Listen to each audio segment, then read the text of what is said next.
제가 그 전도사 때예요. 그때는 내비게이션이 없을 때였습니다. 처음 나올 때였습니다. 그때 논산에 그 수련회 강사로 이제 가야 돼가지고 특강 강사로 가야 돼가지고 제가 이제 가려고 하는데 내비게이션이 없으니까 그때는 지도를 펼쳐서 보고 갔어요. 그 이제 표지판만 보고 근데 이제 수련회 그 강의 시간까지 맞춰서 가야 되는데 요즘은 내비게이션에 시간이 딱 나오지만 그냥 대충 잡아서 가야 되니까 조금 넉넉 잡고 가더라도 혹시 차가 막히면 안 되잖아.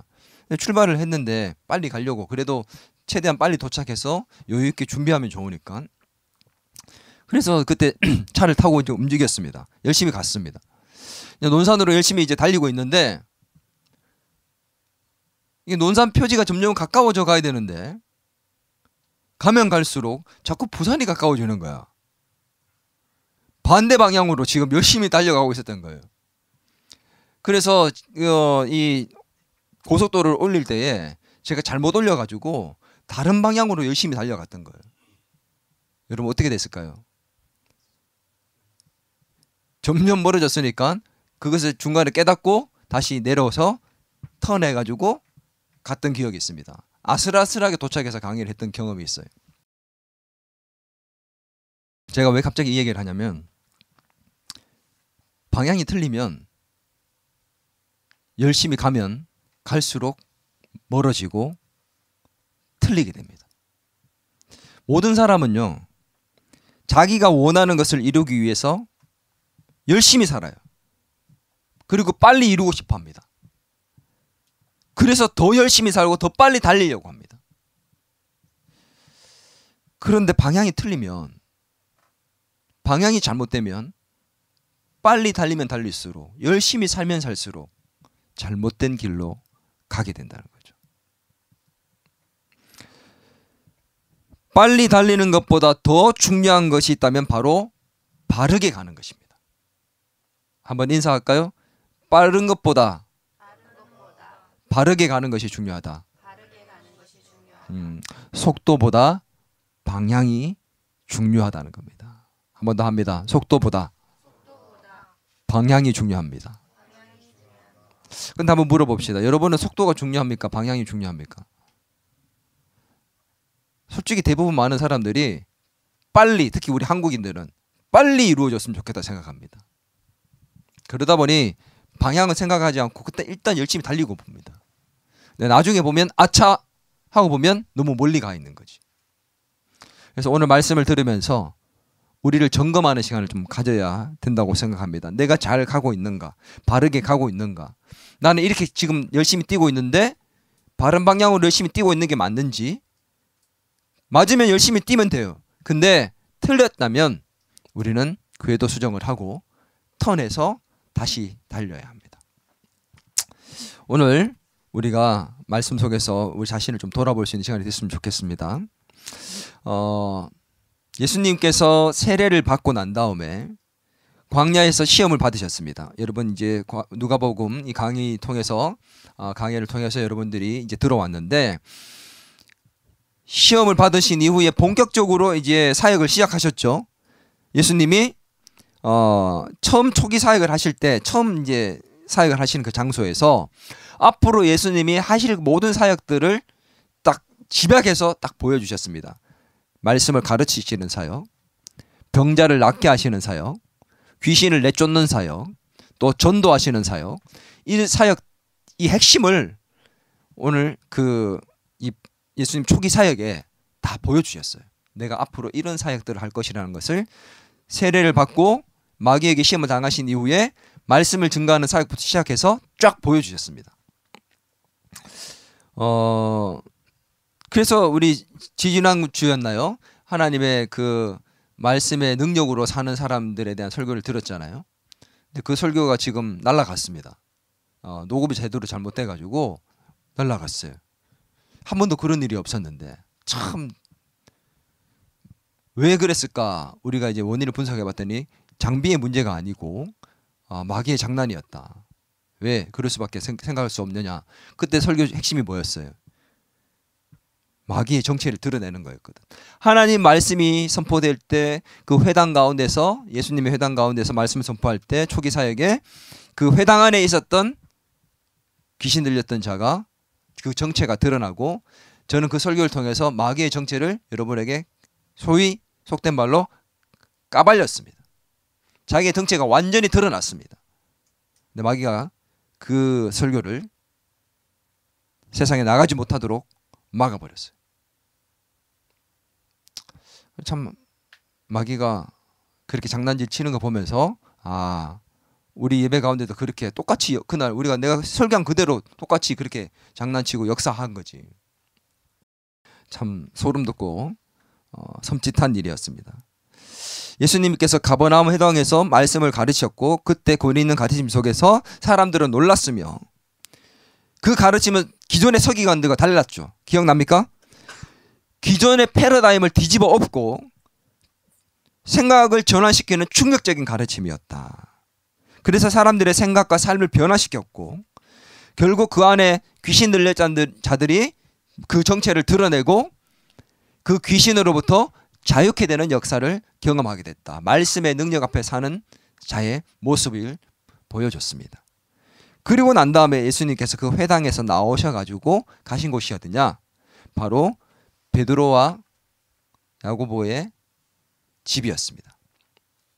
거기에는 베드로의 장모가 베드로와 안드레의 집이었죠. 베드로와 안드레의 집에 갔는데 거기에 베드로의 장모가 열병에 걸려서 누워 있었습니다. 여러분 예수님의 그 가르침에 대한 소문과 귀신을 내어 쫓았다는 그런 소문들이 퍼지면서 수많은 사람들이 예수님께 몰려들기 시작했어요. 이런 사람이 나타났대. 이런 말씀을 가르치시고 이런 기적을 행하시는 분이 나타났어. 사람들이 막 몰려들어가지고 말씀을 듣고자 하고 또 병자를 고치려고 하고 자기의 병이 낫고자 하고 귀신 들린 사람 막 낫게 하려고 하니까 막 몰려들었습니다. 그래서 예수님은 수많은 사람들을 몰려드는 사람들을 끊임없이 가르치고 낫게 하시고 복음을 전하셨죠. 끊임없이 피곤해 정말 몸이 그렇게 쩔어 있었지만 소위 요즘 말로 그럼에도 불구하고 예수님은 끊임없이 사역을 하셨다는 거죠. 오늘 저와 여러분은 예수님을 따르는 자잖아요. 그죠? 예수님의 제자. 그러면 우리는 예수님의 이 사역의 모습과 예수님이 초기에 앞으로의 내가 어떤 사역을 할 것인지를 보여주셨던 그 모습을 보면서 우리도 그렇게 살려고 해야 된다는 겁니다. 예수님의 오늘 이 모습을 보면서 저와 여러분도 어떻게 살아야 할지에 대한 그 방향성을 우리가 점검을 해야 된다는 거죠. 예수님을 믿고 따르는 자는 어떤 삶을 살아야 될까? 오늘 말씀 속에서 찾아볼 건데 한번 따라합니다. 하나님 나라를 경험하는 삶을 살아야 합니다. 예수님이 회당에서 나와서 베드로와 안드레의 집으로 갔는데 거기에는 베드로의 장모가 심한 열병에 걸려서 앓고 있었습니다. 한번 보겠습니다. 4장 38절에서 39절입니다. 같이 읽습니다. 시작. 예수께서 일어나 회당에서 나아가사 시몬의 집에 들어가시니 시몬의 장모가 중한 열병을 앓고 있는지라. 사람들이 그를 위하여 예수께 구하니 예수께서 가까이 서서 열병을 꾸짖으신데 병이 떠나고 여자가 곧 일어나 그들에게 수종 드니라. 예수님이 베드로의 장모의 열병을 고쳐주셨던 장면이죠. 근데 이 오늘 누가복음에는 기록되어 있지 않은 예수님의 특이한 행동이 다른 복음서에 기록되어 있습니다. 자, 마가복음 1장 31절 한번 읽어보겠습니다. 나가사 그 손을 잡아 일으키시니 열병이 떠나고 여자가 그들에게 수종 드니라. 마태복음 8장 15절 같은 내용입니다. 그의 손을 만지시니 그 열병이 떠나가고 여인이 일어나서 예수께 수종 들더라. 누가복음에는 없는 마가복음과 마태복음에 있는 예수님의 특이한 행동이 뭘까요? 그렇죠. 손을 잡아 일으키시니, 손을 만지시니 이렇게 나옵니다. 자, 예수님께서 이 손을 잡아서 일으킨 것이 왜 특이한 행동일까요? 일단 베드로의 장모면 남자예요, 여자예요? 여성이에요, 여자. 그리고 심한 열병을 앓았다라고 할 정도면 그 당시에는 의사도 많지 않았고 약도 많지 않았기 때문에 웬만한 병들은 그냥 자가치료를 합니다. 근데 심한 열병을 안고 의사를 모실 정도면 심한 정도가 중병이란 겁니다. 죽을 수도 있다는 거죠. 근데 그 당시에는 죽을 병에 걸리거나 심한 병에 걸렸다고 생각할 때는 그냥 걸렸다고 생각하지 않습니다. 심한 병은 죄로 인해서 왔다라고 통상적으로 알고 있어요. 남자와 여자는 금기시대에 있죠. 거기에 심한 병으로 죄를 가졌고 병을 앓고 있다고 생각하는 사람을 손으로 만진다는 것은 유대인으로서는 결코 쉬운 일이 아닙니다. 그 당시에 예수님이 그렇게 낯선 광경을 그들에게 보여주는 겁니다. 그의 손을 잡아서 만지시는 것은 낯선 광경이었습니다. 여러분, 예수님은 시공간을 초월한다고 제가 지난주 설교했죠. 아니, 눈앞에 지금 베드로의 장모가 열병에 걸려 있습니다. 눈앞에 있습니다. 다른 곳도 아니에요. 그러면 예수님이 베드로의 장모에게 네 병에서 열병으로부터 나올지어다. 모든 열이 떨어질지어다. 라고 예수님이 말 한마디 딱 하시면 그냥 병 낫는 거예요. 그런데 예수님께서 굳이 그 베드로의 장모의 손을 만지셨습니다. 왜 그랬을까요? 안식일에 여자의 손을, 심한 병에 걸려있는 그의 손을 왜 만지셨을까요?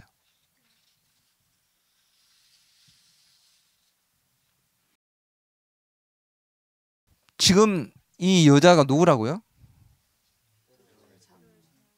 누구 집에 살고 있다고요?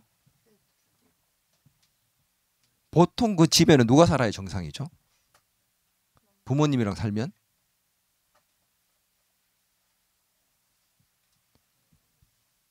베드로의 집에 누가 살아야 정상이에요?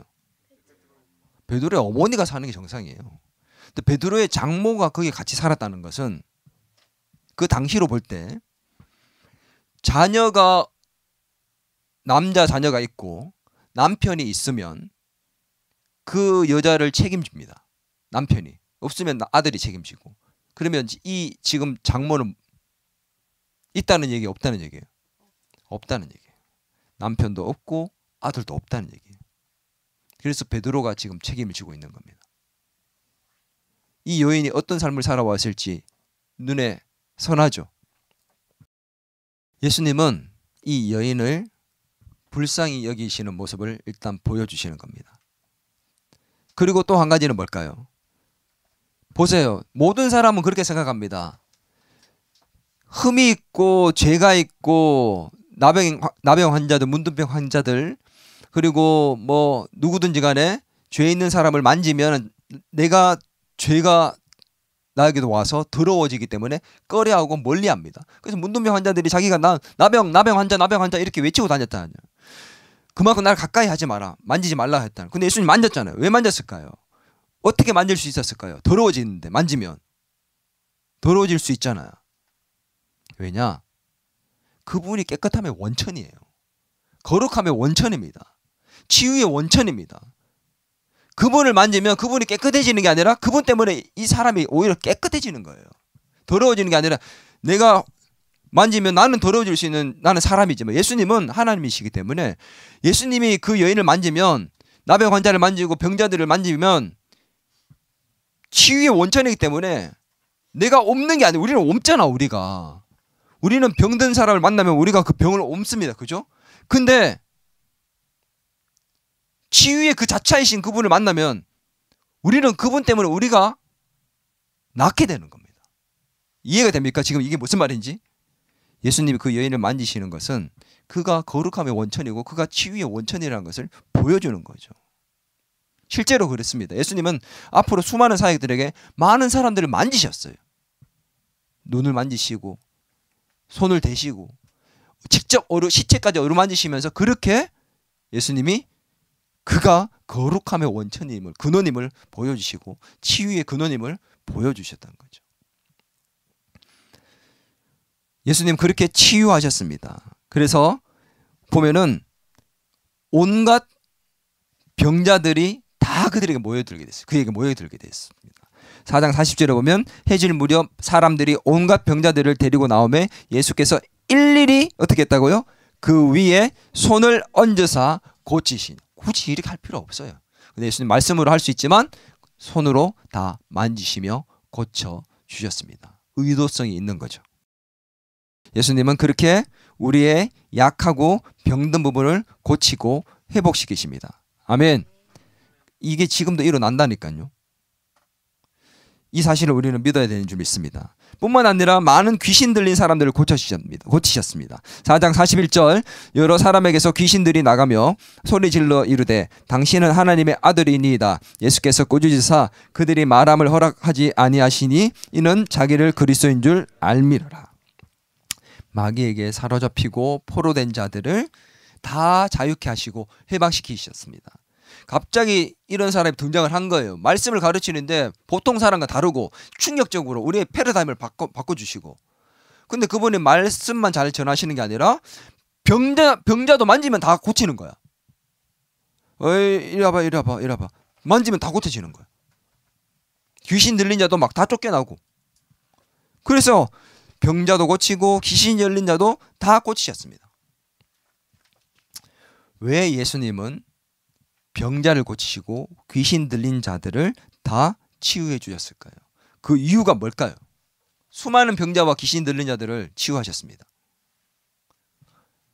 예수님의 능력이 있다는 걸 보여주시기 위해서, 예수님께서 병을 고칠 수 있는 능력이 있고 귀신을 내쫓을 수 있는 그런 기적을 행하는 능력이 있다는 걸 나타내기 위해서, 그리고 안타까운 마음으로 그냥 그 많은 사람들이 지금까지 많이 힘들어했으니까 불쌍히 여기는 마음으로 그냥 그들을 치료해주고 싶어서, 단순한 그 이유일까요?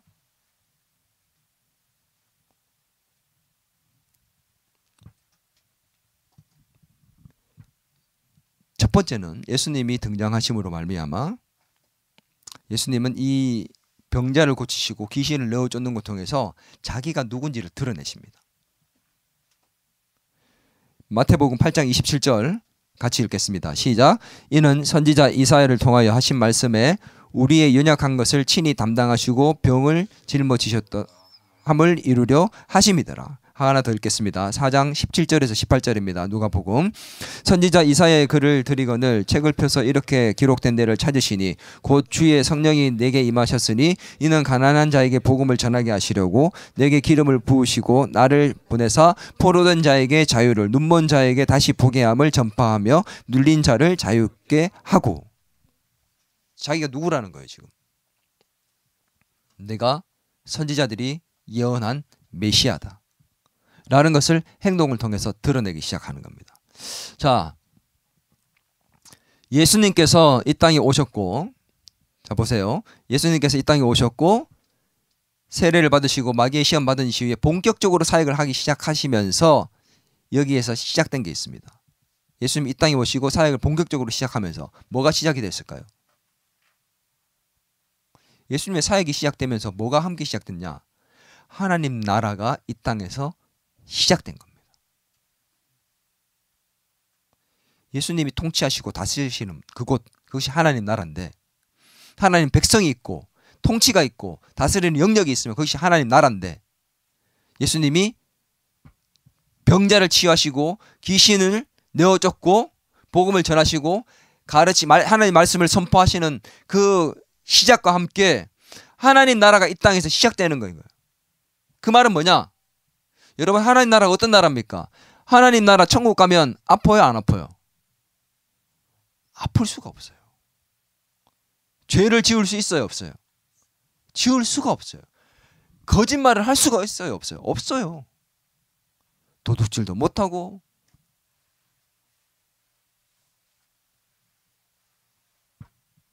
죄가 있을 수 없는 곳, 병이 있을 수 없는 곳. 천국에 가면 귀신이 우리에게 가스라이팅 할까요, 못할까요? 못합니다. 귀신이 있을까요? 없어요. 병자가 없고 병이 없고 죄가 없고 마귀가 없는 것이 바로 하나님 나라거든요. 예수님 병을 고치시고 마귀를 내어 쫓는 것을 통해서 하나님 나라가 시작됐다는 것을 보여주시는 겁니다. 왜 예수님이 그 수많은 사람을 고치시고 병자를 고치시고 귀신을 내어 쫓았느냐? 내가 이런 사역을 할 것이라는 것을 초기에 왜 보여주셨느냐? 하나님 나라가 시작되었고 내가 바로 하나님이고 메시아라는 것을 드러내시는 겁니다. 이해가 됩니까? 이 깊은 뜻을 여러분 깨달아야 합니다. 아멘. 왜냐? 지금 그 하나님 나라가 우리 가운데 펼쳐지고 있기 때문에. 우리 예수 믿는 사람들이 바로 이것을 경험해야 됩니다. 여러분, 우리도 그래서 병 치유함을 받고 귀신이 내어 쫓겨져 가는 놀라운 역사를 경험하며 살아가야 된다는 거죠. 하나님의 놀라운 기적들이 우리의 삶에 펼쳐져야 되고 부활의 능력과 기적이 우리의 삶에 나타나야 한다는 겁니다. 아멘. 왜 경험해야 합니까? 왜 나타나야 합니까? 아, 내가 기적을 체험했어. 내 병이 나왔어. 아, 이제 안 아프고 살 수 있어. 물질적인 문제가 해결되었어. 와, 이제 좋아. 내가 저 회사에 들어가고 싶었는데 들어가게 됐어. 너무 좋아. 기적 같은 일이 일어났어. 하나님께서 선물이야. 그리고는 우리에게 기적을 주시고 능력을 베풀어 주셔서 우리에게 그냥 단지 좋은 걸 주시기 위해서 그렇게 하는 게 아니에요. 왜 우리가 기적을 경험하고 부활의 능력을 경험하며 살아야 됩니까? 왜요? 그게 바로 이 땅을 살지만 이미 우리가 이 땅에서 하나님의 나라를 미리 경험하는 삶을 사는 것이기 때문입니다. 아멘. 천국에 안 갔지만 우리가 예수 믿고 나면 바로 예수 믿는 동시에 천국에 슉 가면 얼마나 좋아. 요즘 드라마, 이상한 드라마 하나 있더라고요. 보니까 천국이 뭐라고 하더라? 아름다운가? 드라마가 있는데 천국에서 가니까 어떤지 이렇게 보여주는데 너무 신기한 거야. 사람들 막 보더라고요.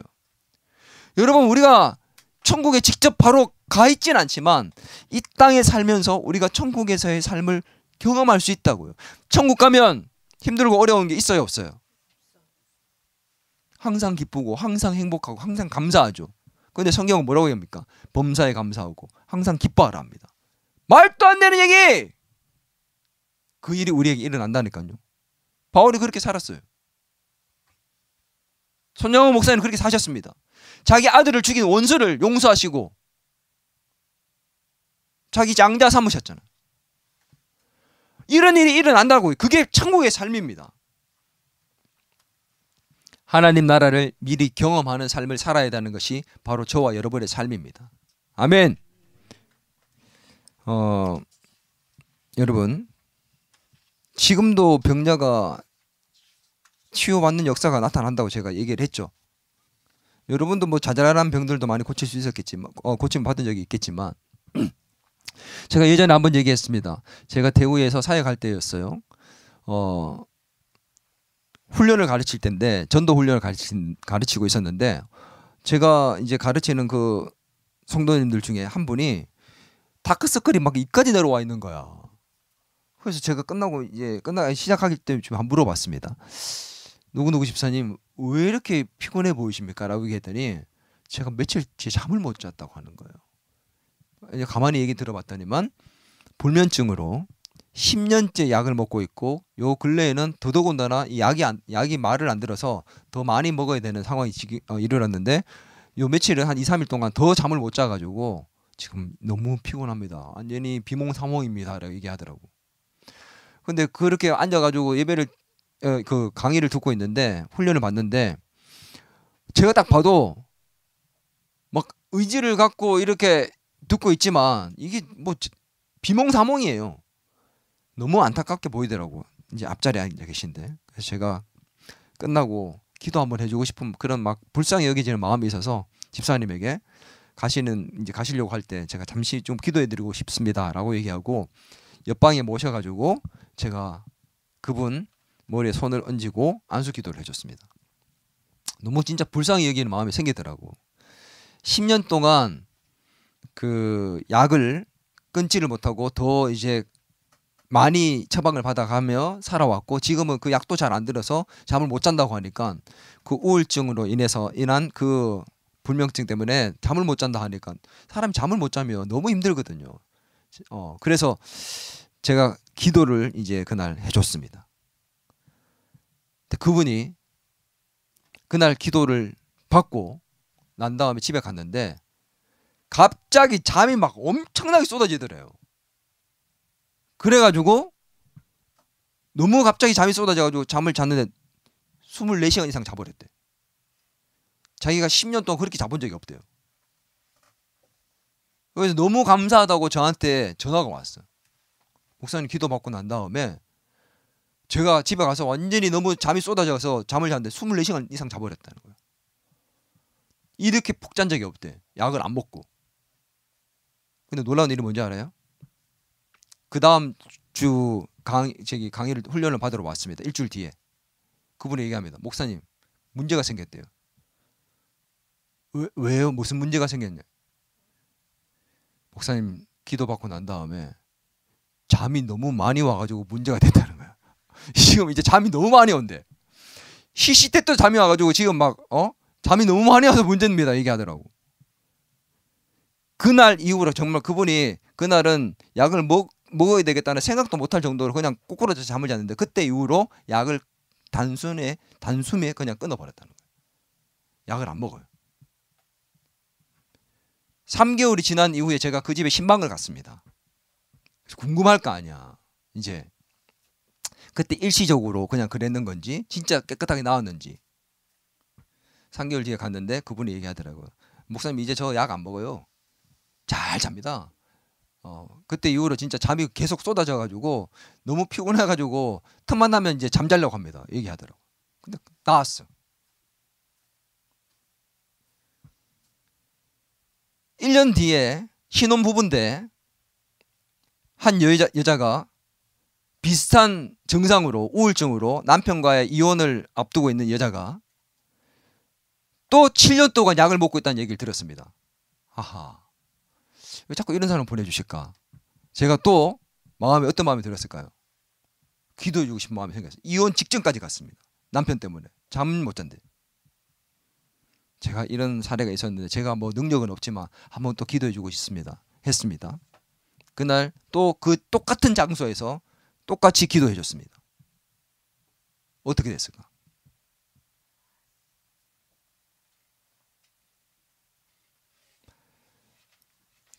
그날 기도해주고 그 여성도님도 자매님도 집에 가서 그날부터 약 끊었습니다. 그리고 자기 시작했습니다. 우울증을 치료받고 두 분 다 기도받고 그날부로 바로 그냥 우울증 끝, 불면증 끝, 약 다 끊었어요. 저는 능력이 있는 그런 뭐 치유의 은사가 있는 사람이 아니에요. 그냥 불쌍히 여기는 마음으로 기도해주고 싶은 마음으로 기도해준 것뿐입니다. 저는 주변에서 정말 지난주에도 제가 얘기했죠. 저희 할머니 암으로 3개월밖에 살 수 없었는데 하나님께서 딱 기도한 대로 진짜 5년을 딱 더 살게 하신 거.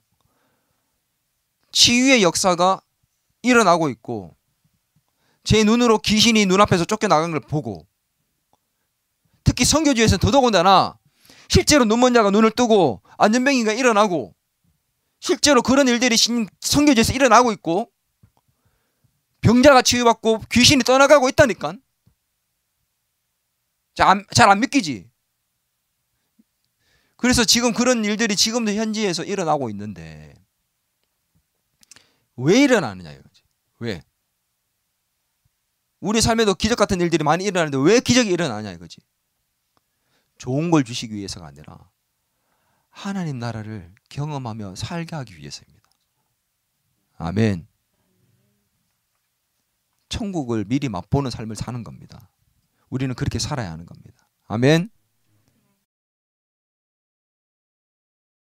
한 번 더 따라합니다. 하나님과 교제하는 것이 우리의 삶의 우선순위여야 합니다.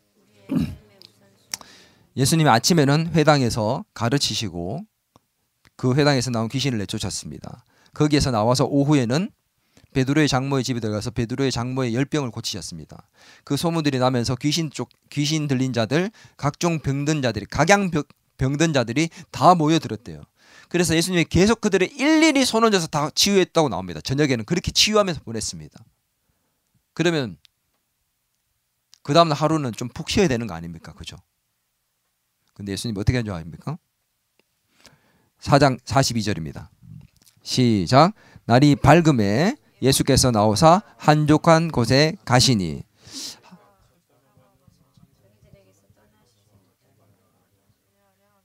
네, 거기까지만 읽죠. 예수님께서 날이 밝았을 때 일찍 일어나셨습니다. 늦게까지 주무시지 않고 일찍 일어나셔서 한적한 곳으로 가셨습니다. 뭐 하셨을까요? 가셔서. 누가복음은 기록되어 있지 않지만 마가복음 똑같은 장면입니다. 1장 35절에 나옵니다. 새벽 아직도 밝기 전에 예수께서 일어나사, 아침 일찍이 아니라 새벽에 밝기 전에 일어나셨대요. 그렇게 피곤하게 하루 종일 아침에 가르치시고 오후에 열병을 낫게 하시고 저녁에 각종 귀신 들린 자들과 병든 자들을 다 치유하셨습니다. 여러분 귀신 들린 자 한번 만나보셨습니까? 한번 만나고 나면 진액이 다 빠집니다. 병자 치료 위해서 기도해 봤습니까? 진액이 다 빠져요. 근데 수많은 사람을 일일이 고치셨습니다. 설교하고 계속 가르치시고 그렇게 했는데 그 다음날 새벽 일찍 일어나셨다는 거지. 그리고 난 다음에 어떻게 해요? 나가서 한적한 곳으로 가서 거기서 뭐 했다고요? 기도하시다니. 조금 더 자고 싶고 피곤하고 싶잖아요. 예. 어제 우리 아들내미가 얘기하더라고요. 아빠 내일 나 조금만 더 늦게까지 잘 수 있도록 해주고 깨워줘. 이렇게 얘기하더라고요. 피곤하니까. 그게 사람의 마음이거든요. 예수님 뭐 하셨다고요? 새벽에 밝기 전에 일어나 기도하셨습니다. 왜 그럴까요? 왜 그렇게 하셨을까요? 예수님은 뭐가 중요한지를 아셨습니다. 뭐가 우선순위인지를 아셨습니다. 하나님과 교제하는 것이 가장 우선이었고 가장 중요한 것이었고 그것이 없이는 하루를 시작하지도 않을 만큼 예수님에게는 중요한 삶의 우선순위로 자리매김하고 있었다는 거죠. 아무리 바쁘고 피곤하고 힘들어도 하나님과의 관계와 교제가 가장 중요한 삶의 우선순위로 자리매김하고 있었던 것입니다. 자는 것보다, 쉬는 것보다, 즐기는 것보다, 게임하고 핸드폰하고 노는 것보다 더 중요한 삶의 우선순위가 말씀과 기도와 예배의 시간이 맞냐는 거죠. 내 삶의 우선순위는 어떠냐는 겁니다. 바쁘고 피곤하면 항상 뒤로 밀려가고 있지 않습니까? 공부하는 게 우선이고 연습하는 게 우선이고 좀 잠자고 쉬고 드라마도 보고 예능도 보고 게임도 하고 핸드폰 하고 다 즐길 거 즐긴 이후에 내 하고 싶은 거 다 하고 난 다음에 짜투리 시간에 한 30분 정도 10분 정도 바쁘면 패스. 그 정도의 우선순위로 3위, 4위도 안 되는 제일 끝순위가 되어 있지는 않냐는 거죠. 우리의 말씀과 기도와 예배의 삶이 도대체 나의 삶의 우선순위로 어느 정도까지 지금 되어 있냐는 겁니다. 예수님에게는 영순이었어요. 아무리 바빠도 기도의 자리에 나아가셨습니다. 여러분 의무감으로 예배드리고 의무감으로 기도하고 성경을 보고 있다면 오늘 우리를 돌아봐야 합니다. 우리가 가고 있는 삶의 방향, 내가 무엇 중심으로 세팅이 되어 있냐는 거예요. 어떤 사람은요, 뭐 운동을 하는 사람이 있으면 그 운동하는 자기 루틴에 맞춰 가지고 모든 삶의 스케줄링을 세팅을 합니다.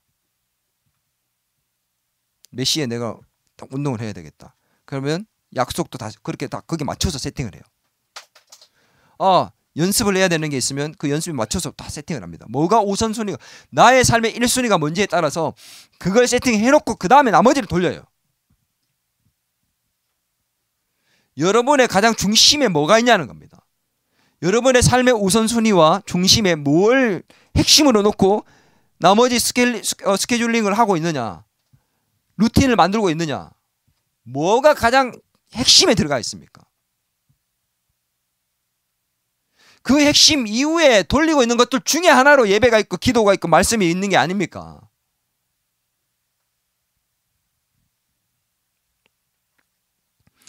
오늘 하나님과 교제하고 관계를 세워가는 것이 우리의 삶의 정말 핵심과 중심으로 있을 때 그 나머지가 제대로 세팅이 되어져 가는 것입니다. 아멘. 그 방향을 제대로 잡아야 돼요. 그렇지 않으면 다 깨집니다. 열심히 뛰면 뛸수록 잘못 가게 돼요. 나중에는 성공하면 어떻게 돼요? 그래서 자기 잘나서 성공한 줄 알아요. 그래서 공든탑이 한순간에 무너집니다.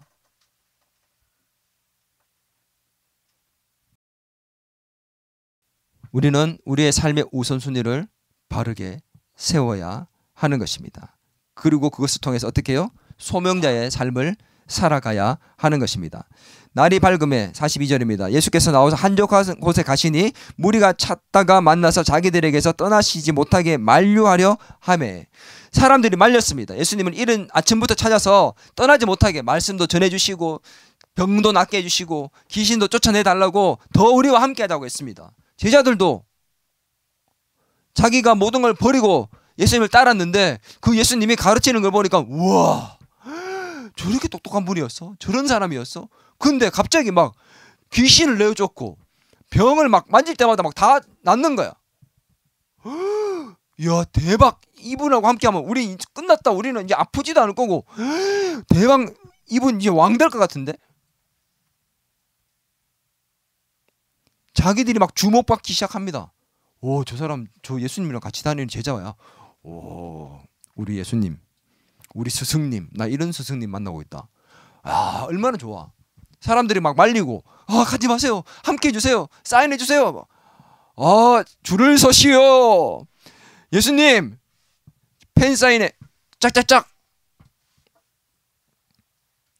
제자들도 으쓱하고 주목받고 좋을 거 아니에요. 지금까지 허드렛 일하고 주목받지 못하는 삶을 살다가 갑자기 인기 급동. 동영상은 없었겠지만 아무튼 인기 급상승. 얼마나 좋아. 근데 예수님 반응이 뭐냐. 43절입니다. 시작. 예수께서 이르시되 내가 다른 동네에서도 하나님의 나라의 복음을 전하여야 하리니 나는 이 일을 위해 보내심을 받았노라. 예수님 뭐라고 하냐. 그 모든 분위기를 가라앉히십니다. 나 가야 돼. 흥분을 가라앉혀라. 나 가야 돼. 그리고 뭐라고 얘기합니까? 정상적인 흐름상에는 이렇게 나와야 됩니다. 내가 다른 동네에 가서도 거기에서도 병자를 치유하고 거기에서도 귀신을 내어 쫓아야 된다. 그리고 말씀을 가르쳐야 됩니다. 이렇게 얘기를 해야 되는 게 흐름상 맞잖아요. 그런데 뭐라고 얘기합니까? 다른 동네에 가서도 하나님 나라의 복음을 전하여야 할 것이다. 그리고 그 다음 성경 구절에 보면 가서 전도하셨다라고 나옵니다. 마지막 마무리가 뭐예요? 복음 전하고 전도하는 거예요. 예수님은 본인이 뭘 위해서 이 땅에 오신지 아셨고 본인의 소명과 사명이 뭔지를 아셨습니다. 복음을 전하는 게 결국 그의 사명이었습니다. 병자를 치유하고 귀신을 내어쫓고 좋은 말씀을 듣는 건 우리 입장에서 좋은 거고 우리가 하나님 나라를 경험하는 거지만 예수님은 본인의 사명이 뭔지 아셨습니다. 우리는 우리의 소명과 사명이 뭔지를 분명히 해야 합니다. 목표가 내 삶의 목적이 되면 안 돼요. 의사가 되고 유명한 연예인이 되고 훌륭한 작곡가가 되고 선생님이 되고 그건 우리의 삶의 목표잖아요. 그 목표를 이루어서 어떤 목적을 이룰 것인가가 중요한 거잖아. 목표는 달라도 목적은 같아야 합니다. 가자! 우리가 인기 있는 연예인이 되고 훌륭한 선생님이 되고 유명한 작곡가가 되자! 가자! 그래서 복음을 전하자! 아멘. 이게 우리의 소명이라고요. 근데 우리의 이 소명이 사라진 채 우리는 그 목표만 놓고 기도하고 있습니다. 주변에 수많은 사람이 예수 안 믿고 있어요. 그런데 그들을 보면서도 복음을 전해야겠다는 마음이 없습니다. 얘는 안 돼. 이 사람은 전해봐야 소용없을 거야. 얼마나 고집이 센데, 얼마나 말을 안 듣는데, 얼마나 자기 주장이 강한데 아니야. 복음을 전할 생각조차 안 합니다. 그리고 하나님께는 내 꿈을 이루어달라고 기도합니다. 뭐가 달라도 잘못된 거예요. 이거는 방향이 틀린 거예요. 여러분이 하나님 같으면 들고 싶겠어요? 넌 날 위해서 뭘 해줄래? 내가 너한테 가르치고 내가 너한테 얘기한 너의 소명은 너 잊었잖아. 네 소명은 없고 오간데 없고 너는 온통 나한테 선물 달라고만 하네?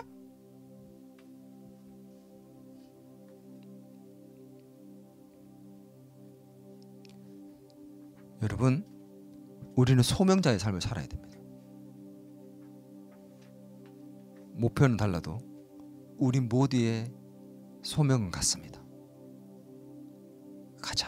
가서 내가 다른 곳에서도 복음을 전하여야 하리라. 예수님은 그 소명을 잃지 않으셨습니다. 우리가 이렇게 예배 드리고 이 시간을 이렇게 소중한 시간을 왜 이렇게 보내고 있습니까? 그냥 은혜 받고 싶었어요? 위로 받고 싶어? 힘을 얻고 싶어서? 내가 변화되고 새롭게 되고 더 성장하고 싶어서? 이거 목표예요, 목표. 우리는 이걸 통해서 복음을 전해야 합니다. 그 복음은 원수 같은 자들도 변화시키고 용서할 수 있게 되고 그들이 새롭게 변화되어서 새 사람이 되는 것을 만들 수 있는 능력이 있는 것입니다. 아멘. 여러분 주변에 복음을 전해야 할 자들이 분명히 있습니다. 여러분 마음에 지금 부딪혀오는 사람이 있다면 그 사람에게 예수님 복음 전하기를 원하시는 거죠. 사명을 전하기 위해서 우리에게 하나님께서 꿈도 주시고 목표도 주십니다. 우리는 그런데 그 소명을 잊어버린 채 내 손에 잡고 싶은 비전과 꿈을 향해서만 달려가고 있습니다. 오늘 우리의 삶의 방향이 어떻습니까? 나는 하나님의 나라를 경험하는 삶을 살고 있습니까? 나는 우선순위가 제대로 된 삶을 살고 있습니까? 나는 소명을 가지고 그 소명자다운 삶을 살고 있습니까? 그렇지 않다면 궤도를 수정해야 합니다. 이 시간 우리 함께 기도할까요? 오늘 예수님이 사셨던 그 모습을 보면서 우리의 모습을 돌아보고 속도가 아닌 방향을 점검하고 하나님 주님의 나라를 경험하는 주님의 기적을 경험하면서 하나님 나라를 바라볼 수 있고 경험하는 자가 되게 도와주시고 하나님과 영적인 교제가 그 무엇보다 우선순위에 있는 루틴으로 삶을 우선순위를 정할 수 있고 하나님이 내게 주신 그 소명을 가지고 살 수 있는 자가 되게 도와달라고 우리 같이 한번 이 시간에 기도하며 나아가겠습니다. 같이 기도하겠습니다. 고마우신 하나님 아버지 참으로 감사합니다. 우리 주님께서 우리를 부르시고 하나님 이 자리에서 함께 예배드리게 하시지만 우리는 여전히 우리의 것, 내 것 하나님 내가 바라는 것들을 놓고 그것을 위해서만 살고 있는 어린아이와 같은 신앙의 모습들이 남아있습니다. 하나님 아버지 우리의 평생에 부족한 모습들이 많이 있지만 하나님 주님께서 우리 가운데 또다시 은혜를 베푸시고 또 함께 해주셔서 하나님 나라를 경험하게 하시고 하나님 우리의 삶의 잘못된 부분들을 수정하시고 또 다시 하나님을 향해 달려가게 하셔서 순금같이 나아가게 하시는 것을 경험합니다. 우리의 소명을 다시 한번 발견하게 하시는 것을 경험합니다. 하나님 은혜를 주옵소서. 복음을 전하는 자의 하나님의 그 내게 주신 맡기신 그 사명들을 감당할 수 있는 사람으로 세워질 수 있도록 도와주시옵소서. 복음을 전하여야 하리니 내가 그곳에서 복음을 전하여야 하리니 그 음성이 오늘 우리에게 들려오게 하시고 예수님이 걸어가신 그 길을 우리도 따라갈 수 있는 자들이 나에게 도와주시기를 소망합니다. 하나님 아무리 바쁘고 힘들어도 기도의 자리에 나아가시고 예배의 자리에 나아가시는 그 주님의 그 모습을 기억하게 하시고 하나님께서 경험하셨던 그 하나님 나라를 경험하는 우리의 삶이 될 수 있도록 도와주시기를 소망합니다. 주님 은혜를 베풀어 주시옵소서. 주님 은혜를 베풀어 주시옵소서. 이것이 나의 간증이요 이것이 나의 찬송이라 고백할 수 있는 우리의 삶의 하나님 나라를 경험하는 일들이 나타나게 하여 주시옵소서. 주님께서 우리에게 베푸신 부활의 능력과 기적들, 그것을 통해서 하나님 나라를 경험하는 우리의 삶이 되기를 소망합니다. 하나님, 하나님과 만남의 시간을 갖고 교제하며 그것을 세워가는 영적인 것들이 우리의 삶의 우선순위로 세워지기를 소망하고, 나에게 주신 주님의 사명과 소명들을 바르게 깨닫고 알아 그것을 이루기 위해서 살아가는 우리 모든 더 기쁨의 교회 성도들이 되게 도와 주시옵소서. 이 시간 우리의 삶의 방향을 점검하고 잘못된 것들이 있다면 새롭게 수정을 하려 합니다. 성령께서 함께 해주시고 도와주셔서 바르게 갈 수 있는 자들이 다 되게 도와 주시옵소서. 살아계신 예수님의 이름으로 기도드리옵나이다.